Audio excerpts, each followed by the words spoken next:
Todas as vezes que uma igreja se reúne num lugar, ou há uma comunidade evangélica, algumas regras têm que ficar bem claras, porque você sabe que a igreja ela recebe pessoas de todos os tipos, com todos os problemas. Eu digo que a igreja é um caldeirão, é mais ou menos uma feijoada, né, que você vai misturando as coisas. E algumas coisas a gente tem que deixar bem claro aqui, se nós quisermos andar bem sempre. Primeira coisa que eu quero comentar aqui esta manhã é o seguinte: nós acreditamos que Deus fala a todas as pessoas. Quantos creem que Deus fala a todas as pessoas? Então nós temos muito cuidado com essa questão de profecia aqui na igreja. Se algum irmão profetizar para você, essa não é a nossa prática, porque a maior profecia que nós praticamos aqui é essa aqui, ó, a palavra de Deus. Pastor, mas não existe uma profecia diretiva? Existe. Só que ela tem que ser passada por um filtro. E esse filtro aqui na igreja é o Espírito Santo. Todo mundo tem o Espírito Santo. Teoricamente, todo mundo tem o Espírito Santo. E teoricamente, todo mundo pode ser usado pelo Espírito Santo. Amém? Mas a gente sabe que nas igrejas existem muitas infantilidades. E existem muitas práticas, às vezes, que é prova, fruto da mente, do querer da pessoa, e que nada Deus falou. E como é que eu vou saber isso? Por isso, quando você receber uma palavra profética de qualquer pessoa nesta igreja, procure o pastor, para saber se aquela palavra profética é digna de confiança. Dá para entender isso? Diga amém. Não receba e ache que essa é uma prática normal na nossa igreja, porque não é. Quando alguém dá uma palavra ao outro irmão, procura o pastor. Quem é o profeta? Porque a profecia está muito ligada ao profeta. Quem é que está profetizando? Qual o tipo de vida que ela tem com Deus? Essa pessoa realmente é digna de confiança quando ela profetiza? A vida dela traz um testemunho de alguém que possa dar uma palavra profetizada? Dá para entender isso? Diga amém. Então a gente tem que ter muito cuidado, porque também o diabo profetiza. Né? Nós sabemos que Pedro foi usado pelo diabo para tentar desviar Jesus do propósito dele. Quando ele estava tentando convencer Jesus a não ir para a cruz. Quando Jesus disse que tinha que morrer, ser crucificado. Isso fazia parte do plano de Deus. E aí Jesus vira para Pedro e diz o quê?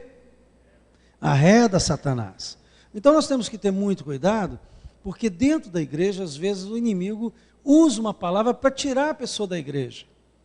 Porque aquela palavra, e a pessoa acredita aquilo ao ministério, à igreja. Não, nesta igreja, nós acreditamos em profecia, mas acreditamos também que, como a Bíblia ensina, a profecia tem que ser submetida a uma prova.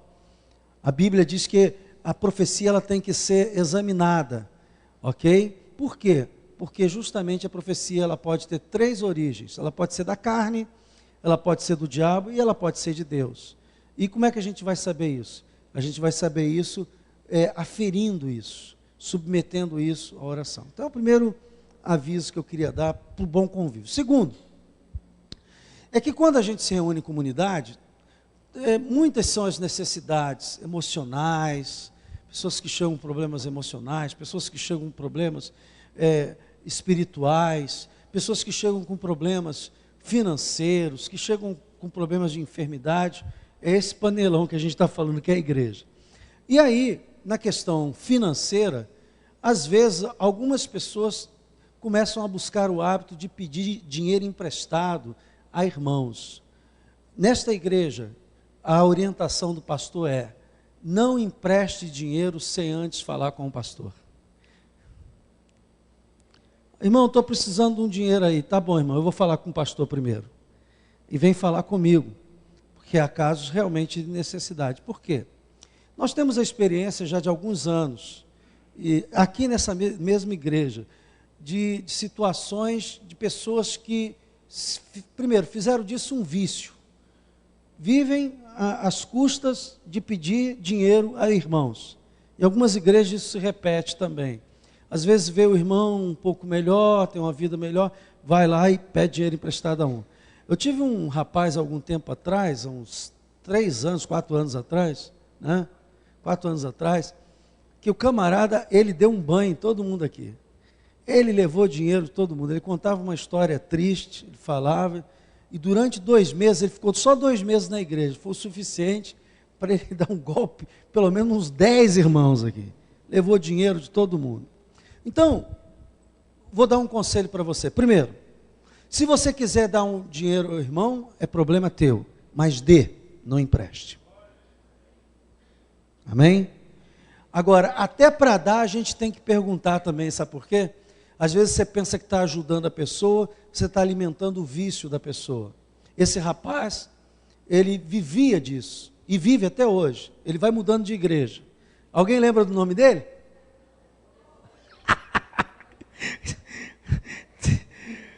Todo mundo sabe o que eu estou falando, porque ele deu no outro.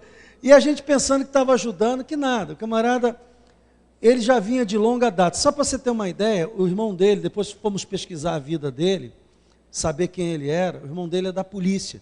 Ele pegou a arma da polícia do irmão e vendeu para os bandidos, para ficar com dinheiro. Só para você ter uma ideia do que ele era capaz de fazer. Então, eu estou falando isso porque... E outros irmãos que às vezes põem dinheiro com um, põem dinheiro com o outro, põem dinheiro com o outro. Quando alguém for apanhar dinheiro com vocês assim, vamos fazer o seguinte, vamos lá falar com o pastor?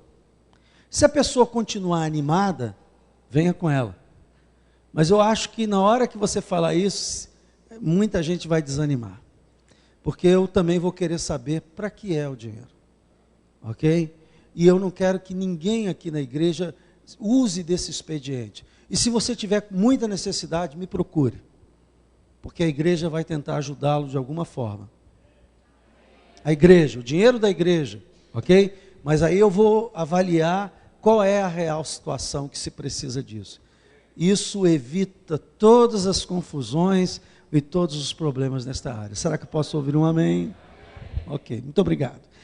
Meus irmãos, hoje eu quero meditar com vocês a respeito de um tema, e eu coloquei aqui o título.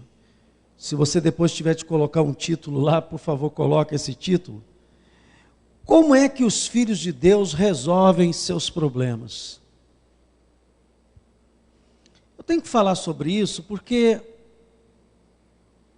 algumas pessoas estão tentando resolver seus problemas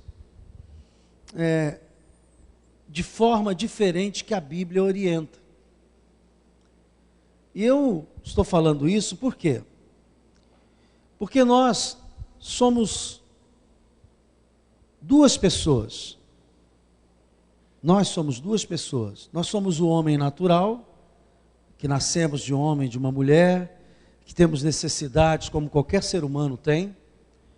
Mas depois, uma outra pessoa nasceu, que é aquela que nasceu em Cristo Jesus. Aquela pessoa que nasceu da água e do Espírito e que vive em santidade com Deus e vive separado para Deus.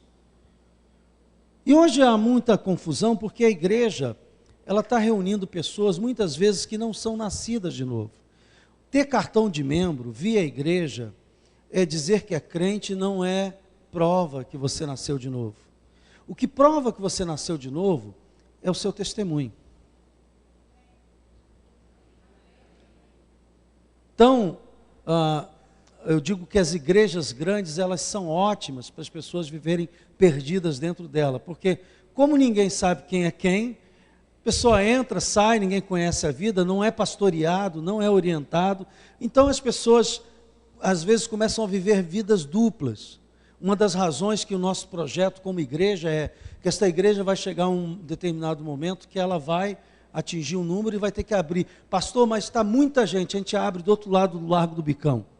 Ok? Outra igreja. Por que essa mentalidade? Porque eu cheguei à conclusão, ao longo desses 32 anos de ministério, que todas as vezes que as ovelhas não são pastoreadas, e pastoreada é isso, é a capacidade do pastor receber no gabinete, orientar, falar, trazer curso, ministrar, isto é pastorear, irmãos.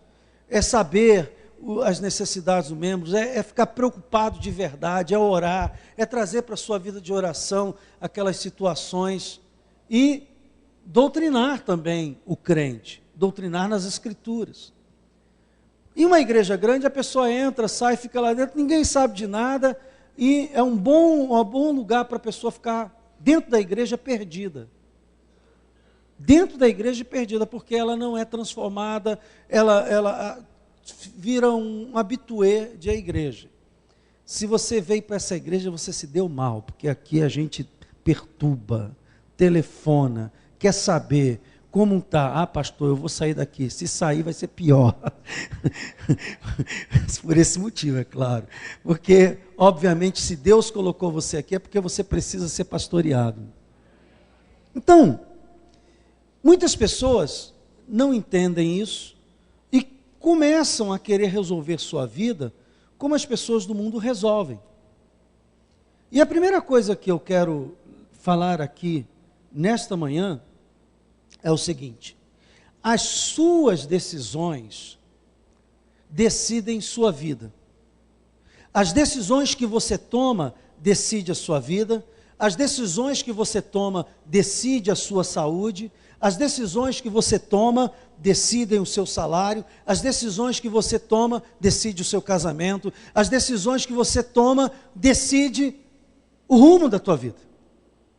E por isso, essas decisões, elas não podem ser tomadas na base do que todo mundo pensa, do que o mundo fala, do que o filósofo diz, e até mesmo que o pastor prega, se não for a direção de Deus.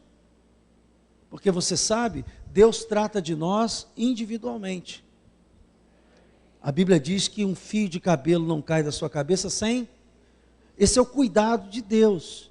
Você é único, nunca houve outro antes de você e nunca haverá, e o cuidado de Deus é grande para aqueles que entregam as suas vidas nas mãos de Jesus.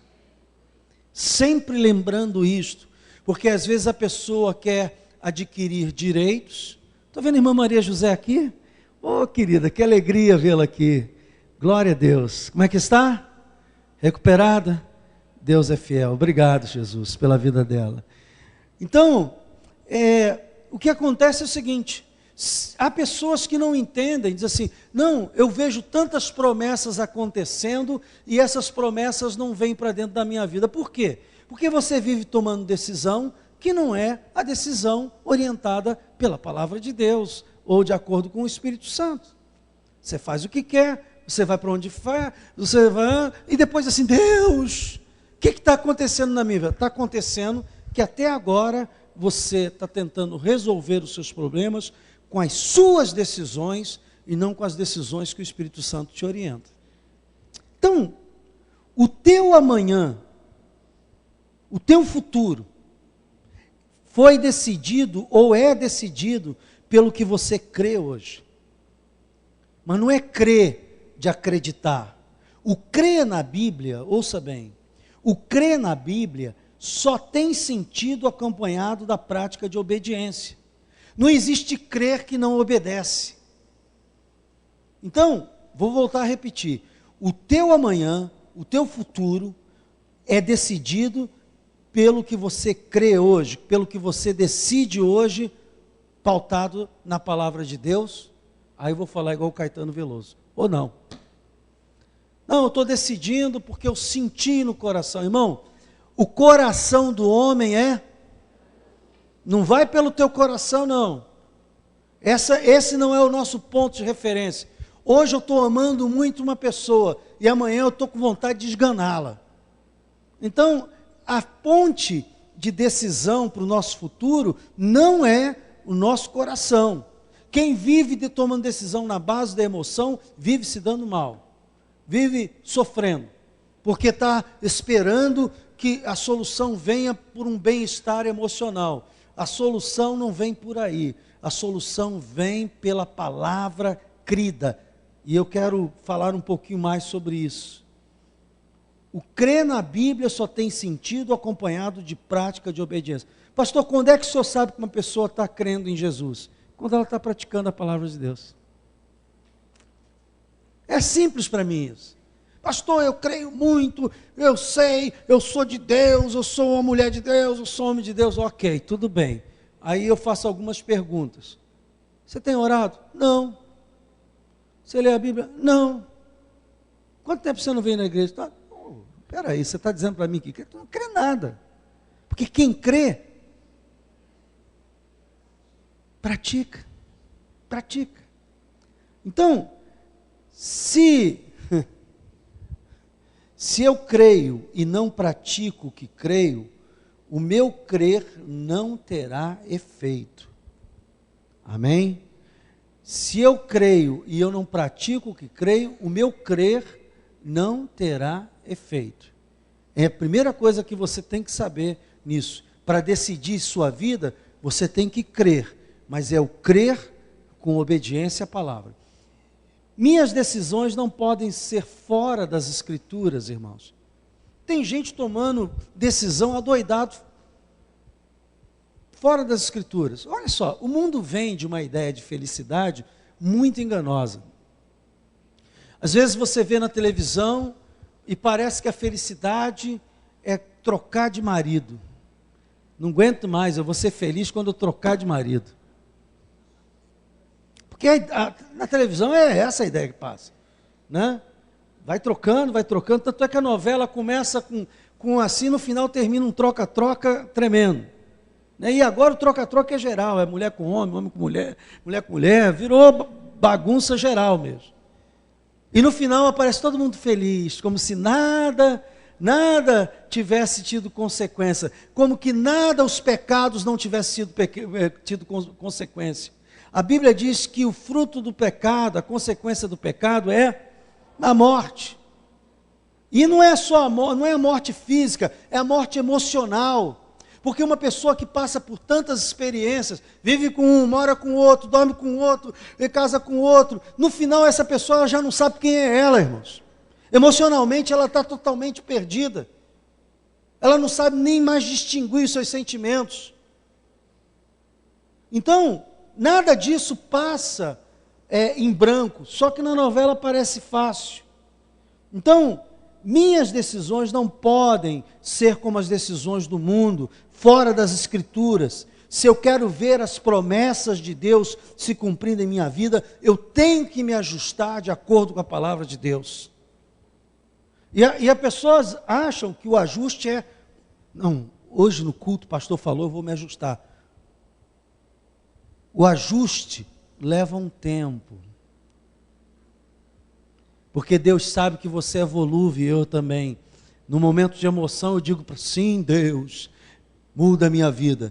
Aí passa 15 dias eu estou fazendo tudo errado de novo. Deus sabe que o ajuste leva um tempo. Se ajustar à palavra de Deus leva um tempo. É por isso, irmãos, que eu não deixo pessoas darem testemunho aqui. Aconteceu, a pessoa vem dar o testemunho. Já pensou? A pessoa dá o testemunho hoje, daqui a 30 dias ela está fazendo tudo errado de novo. Aí o testemunho vira um testemunho. Oh, mas aquele irmão não estava lá dando testemunho de Jesus, agora está fazendo tudo diferente que ele testemunhou lá.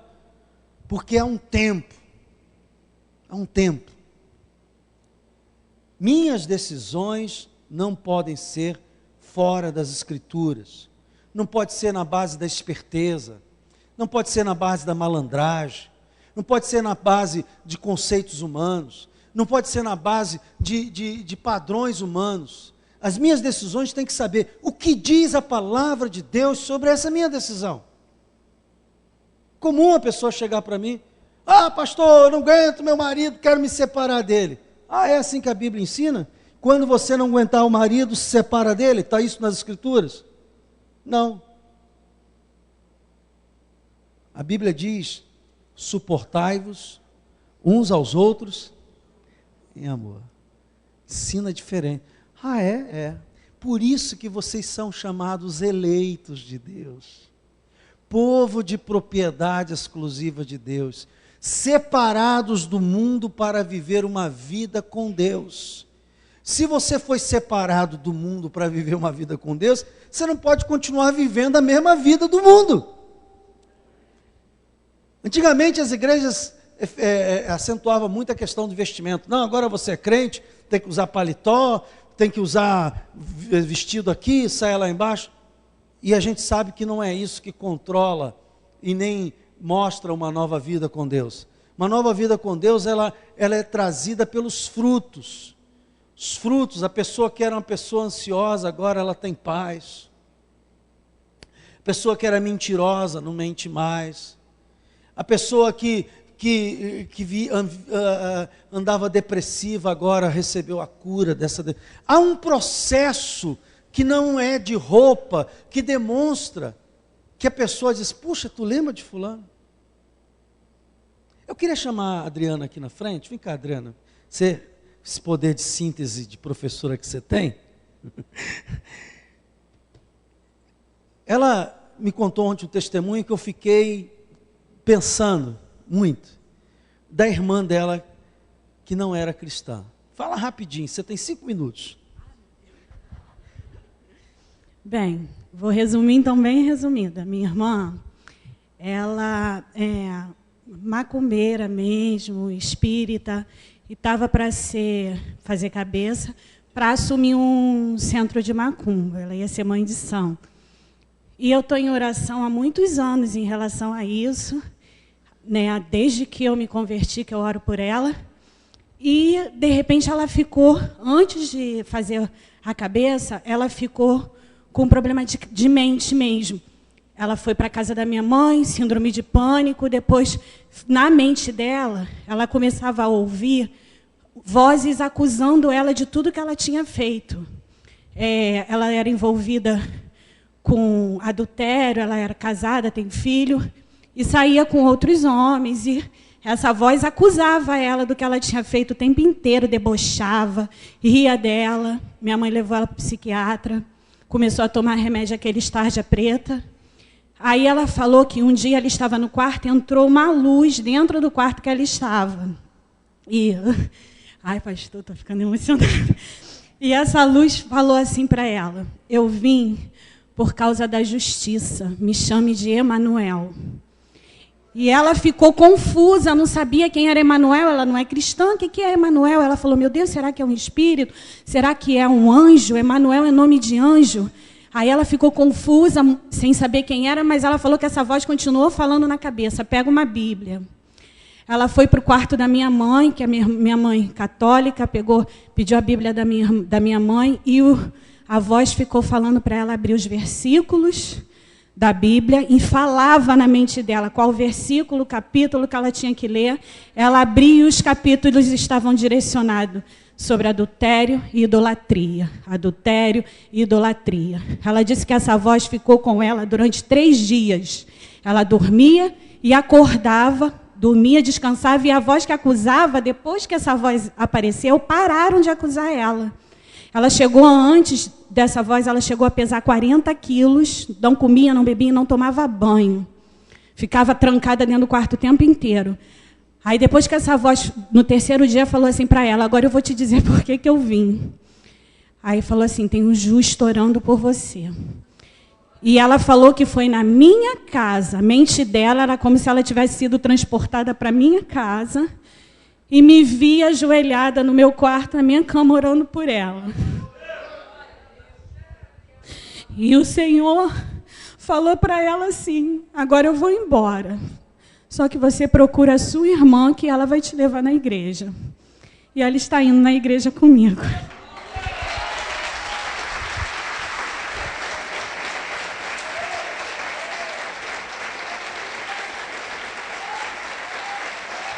Aleluia.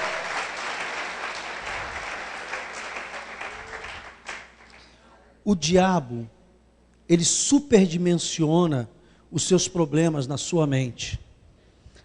Lembra que minha esposa falou aqui na quarta-feira passada? Tudo que pensa, cresce. O diabo sabe. Irmãos, ele conhece tudo que eu falo aqui, ele conhece as escrituras. Só que ele usa ao contrário. Então, ele sabe que tudo que você ficar pensando vai crescer dentro de você. Seja positivamente ou negativamente. Então, o que ele faz? Ele fica o tempo todo só mirando você naquele problema, naquela situação. dia conversando com uma pessoa, disse assim, às vezes a gente pensa que tem problema, até encontrar realmente uma pessoa com baita de um problema.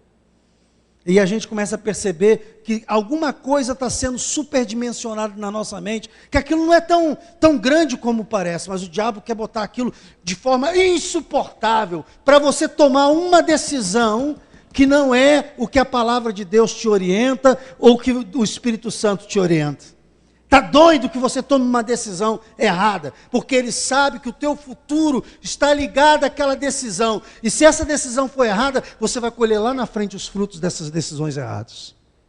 Então, temos que avaliar as decisões de acordo com a palavra de Deus. Existe um pensamento religioso, no meio religioso, de que Deus é só para resolver problemas, que Deus é só para curar doenças, que Deus é só para abençoar financeiramente. Não, Deus quer nos moldar conforme o seu caráter. A razão do Evangelho é moldar você com o caráter de Deus. Sede santo como vosso Pai Celeste é santo. Paulo disse, sede meus imitadores como eu sou de Cristo. A razão do Evangelho, Deus te dar coisas é para mostrar que Ele é o Senhor, que Ele é todo poderoso, que Ele pode todas as coisas. Mas morrer todos nós vamos, e nós precisamos ir para o céu. Quem quer ir para o céu aí? Então a Bíblia diz que há um processo de santificação, de separação para Deus. Eu começo a ter uma mente de Deus, não a mente do mundo. Eu começo a tomar decisões de Deus e não decisões do mundo. Eu começo a tomar decisões que Deus coloca na minha vida e não as que eu quero tomar. Como é que o Filho de Deus resolve os seus problemas? Eu chamei ela para dar esse testemunho aqui, porque a primeira coisa para um Filho de Deus resolver os seus problemas não é sair tomando decisão aleatória, é orar. Eu não posso tomar nenhuma decisão na minha vida sem orar.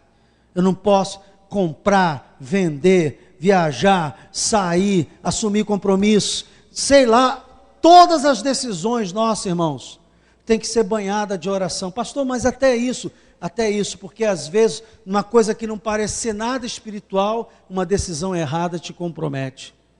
Vou te dar um exemplo. Fiança. A pessoa chama você para ser fiador, e você vai naquela amizade, acreditando e tal, tudo bem. E de repente, não porque a pessoa planejou mal contra você, de repente aquela pessoa não tem aliança com Deus, o diabo vai atacar as finanças dela e vai atingir quem? Você. Ele não pode te atacar, mas vai atacar alguém que está aliançado por um contrato com você. E daqui a pouco você está em papos de aranha, está enrascado de problemas, por causa de uma situação que você não levou à presença de Deus. Estou dando um exemplo, poderia dar aqui dezenas dele. Então, como tomar suas decisões? Duas coisas não podem faltar nas decisões que decidem a sua vida para resolver os seus problemas. Primeiro, você tem que lembrar e crer e confiar que muito pode em seus efeitos a oração de um justo. Às vezes eu estava falando para os irmãos lá dentro que oração é como legumes. O legume você não gosta muito. Nós gostamos é de quê? Carne. E de preferência as gordurosas, que são mais saborosas. Então legumes, mas se você for observar, os animais, a maior parte dos animais que tem grande força na natureza, são vegetarianos. A Bíblia nos mostra, através de Daniel, que foi os legumes que fez ele melhor do que os demais que comiam as carnes gordas do rei. Em outras palavras, oração é como um legume. Não é saborosa, mas ela é essencial, ela é vital para a sua saúde espiritual. E eu não posso sair tomando decisões, resolvendo problemas, sem levar em oração, irmãos. Eu quero ler alguns textos com você, da palavra de Deus. Tiago 5,16, vamos lá ver. Tiago 5,16.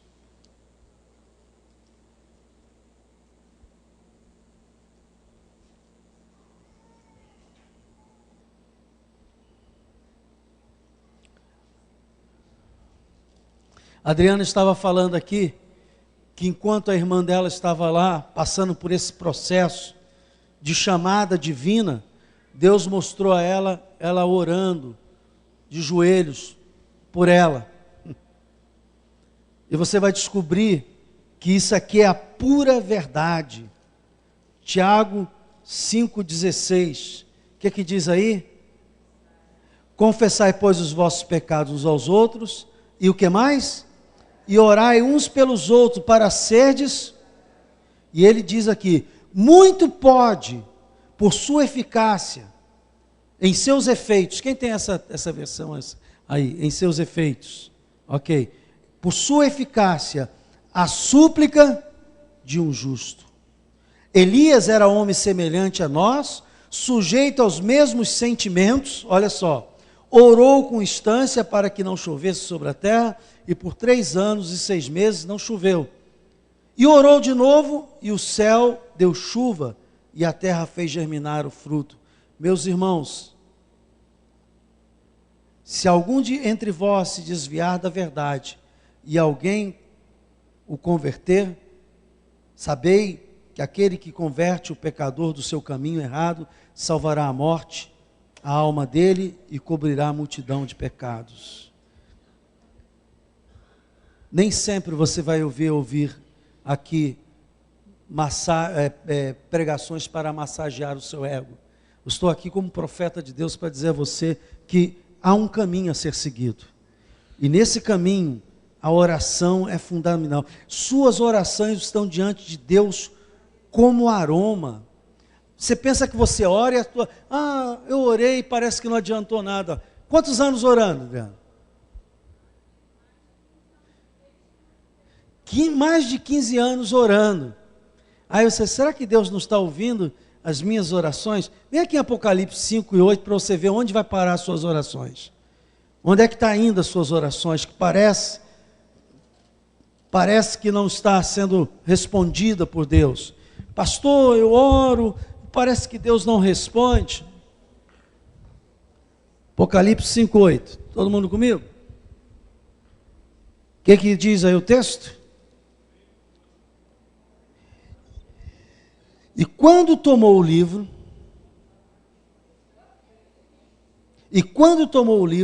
os 4 seres viventes e os 24 anciãos prostraram-se diante do Cordeiro, tendo cada um deles uma harpa e o quê? Diga, taças de ouro. O que tinha dentro das taças de ouro? Cheia de quê? Esse incenso era o quê? As orações dos santos. A tua oração chega como aroma no perfume de Deus. Deus está esperando que você ore. Aliás, lê para mim. Lê bem alto.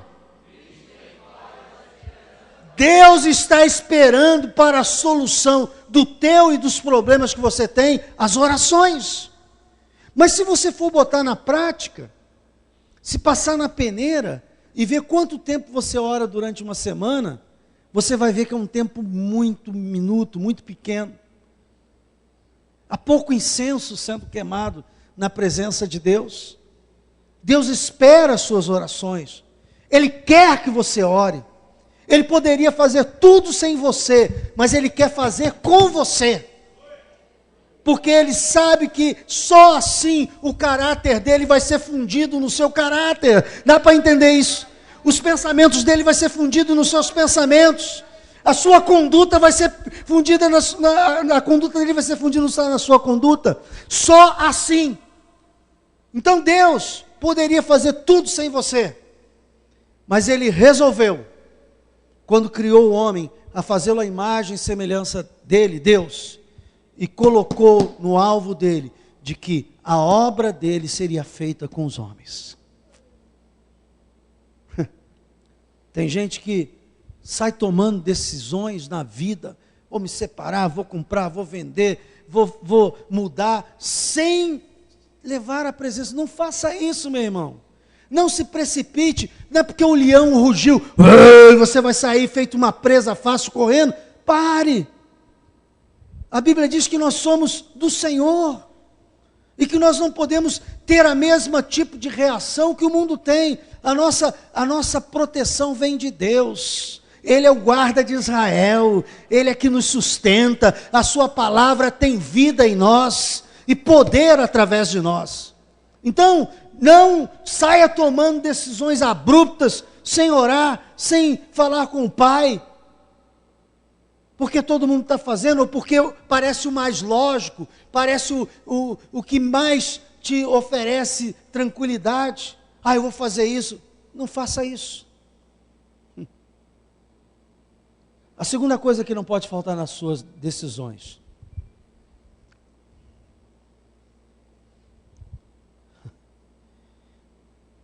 pratique a palavra.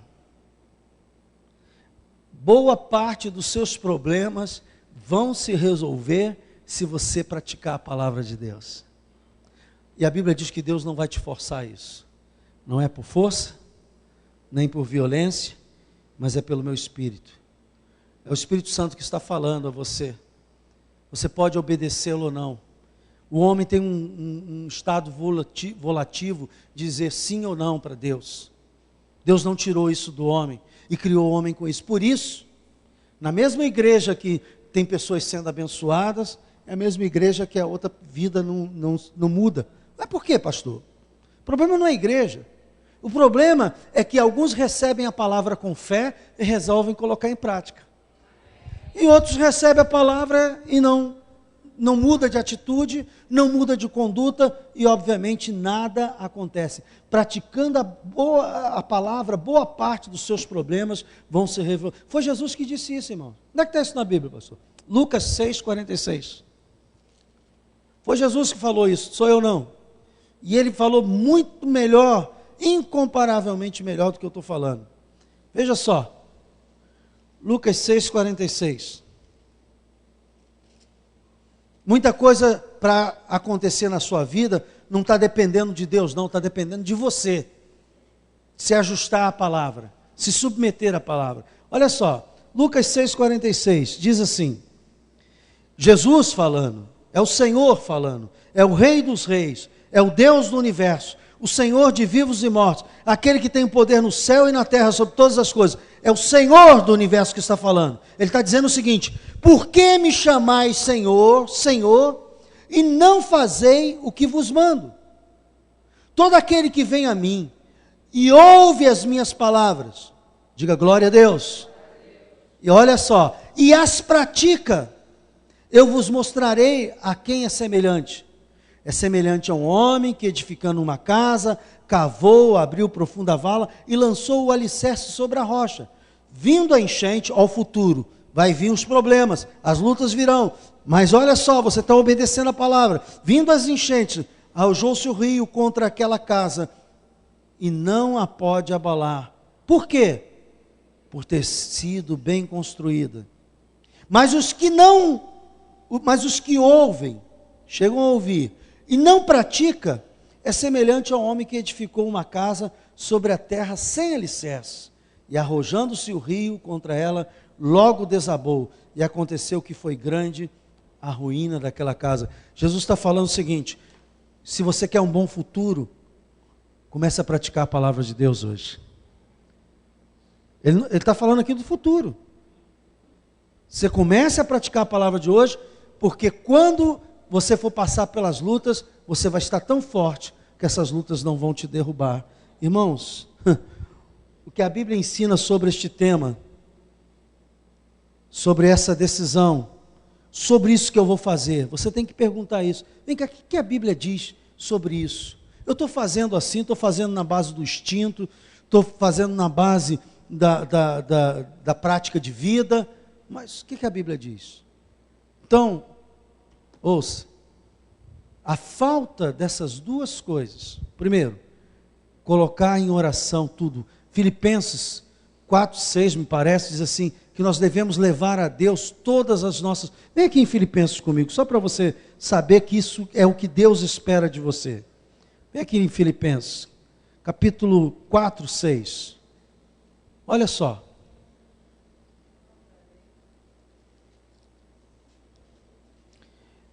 Como é que os filhos de Deus resolvem os seus problemas? Eu estou dizendo aqui para você como é que você vai resolver seus problemas. Primeiro, você vai orar sobre eles. E segundo, você vai procurar saber o que a palavra de Deus orienta aquilo. Filipenses 4:6. Todos comigo?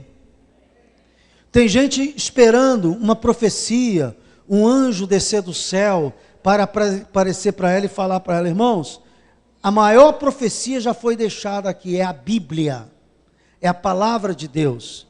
Então Deus está falando pela sua palavra. Agora, como no tempo de Jesus, há quem receba e quem não receba. Filipenses 4:6, o que é que diz? Não andeis ansiosos de coisa alguma. Por quê? Em tudo, porém, seja conhecida diante de Deus o quê? De que maneira? Pela oração e pela súplica com ações de graça. Sabe o que isso vai trazer ao seu coração? Quando você Eu não conheço ninguém que depois que ore continue ansioso. E a paz de Cristo, e a paz de Deus, que excede todo entendimento, guardará o vosso coração e a vossa mente em Cristo Jesus. Depois da oração, vem paz. Depois da oração, vem consolo. Depois da oração, vem direção. Depois da oração, você sabe que chegou lá no céu e que está diante de Deus e que na hora certa Ele vai responder.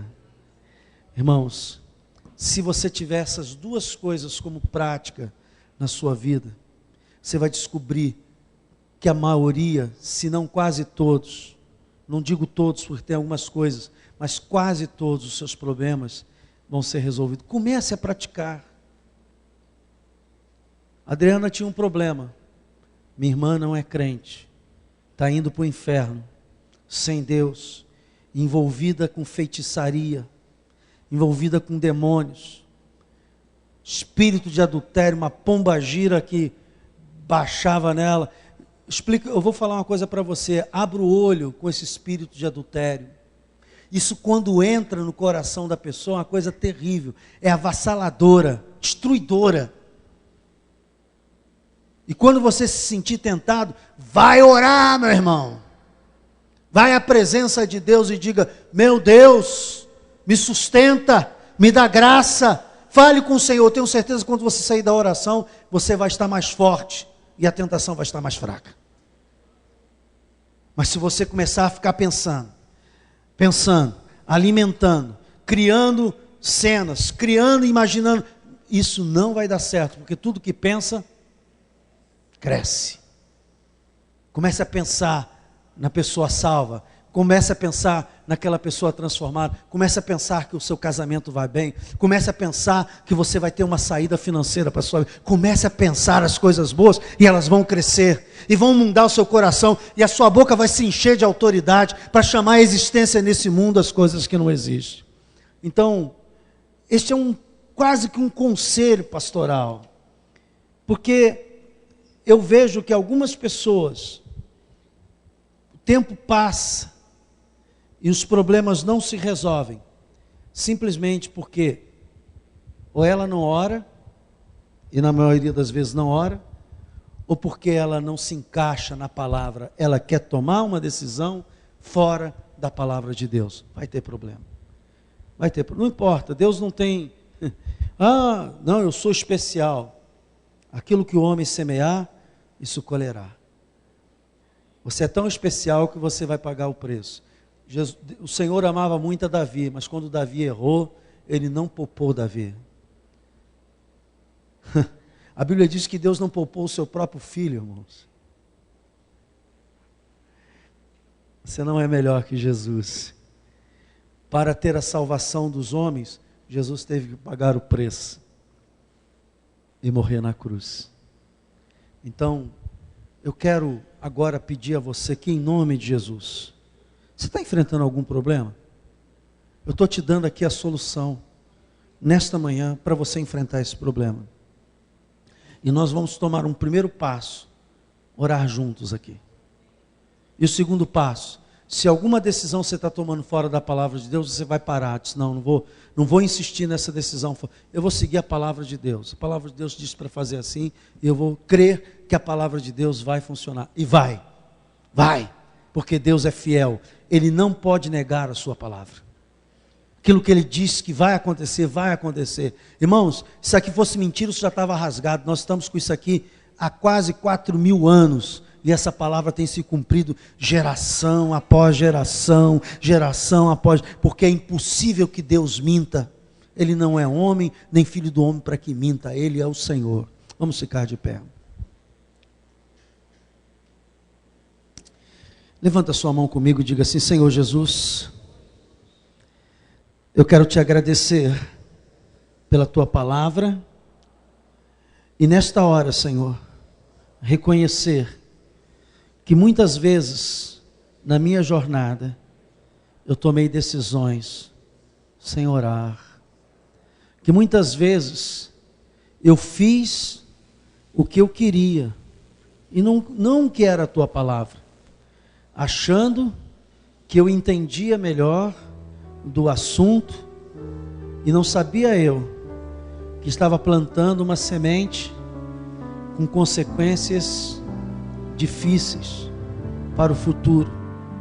Senhor, muitas vezes o diabo tenta nos convencer, como convenceu Eva, que a nossa decisão é melhor do que a palavra de Deus, do que a orientação de Deus. Mas nesta manhã, confrontado pela tua palavra, eu reconheço que cometi alguns erros. Eu te peço perdão. E nesta hora, Senhor, eu quero te pedir, não me deixes sair tomando decisão na minha vida, na base da emoção, mas, Senhor, que eu possa levar em oração.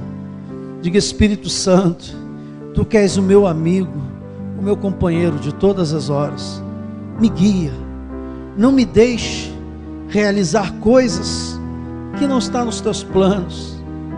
Senhor, me ajude a quebrar toda a indolência da minha carne, toda a preguiça, todo o desânimo, que muitas vezes, ó Deus, eu penso em orar, mas a minha carne diz não, e eu acabo obedecendo a minha carne.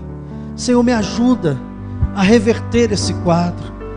Eu sei, Senhor, que no cálice de ouro do céu tem mais espaço para o meu incenso, que precisa ser queimado na Tua presença. Pai, me ajuda. Eu quero romper com essa indolência, com essa preguiça, com esses pecados que nos amarram e nos impedem de ser aquilo que nós fomos programados a ser. Pai, me ajuda nesta manhã, me fortalece, me renova, e que as minhas decisões sejam de acordo com a Tua palavra, com a Tua revelação no meu espírito. Oh Pai, em nome de Jesus, amém e amém. Olha, se você fez essa oração com fé, ela está no cálice de Deus, e não há nada que chegue na presença de Deus que Ele não tome providência. Você vai ficar surpreso. Se você começar a colocar em prática, você vai ficar surpreso. Todas as soluções vão começar a aparecer. Pai, leva-nos em paz aos nossos lares. Nos dá uma tarde em paz, tranquila. Que logo mais possamos estar aqui para Te adorar também. E que, Senhor, nós possamos trazer um amigo que talvez esteja sofrendo e precisando ouvir a Tua palavra também, Senhor, para ser transformado, liberto.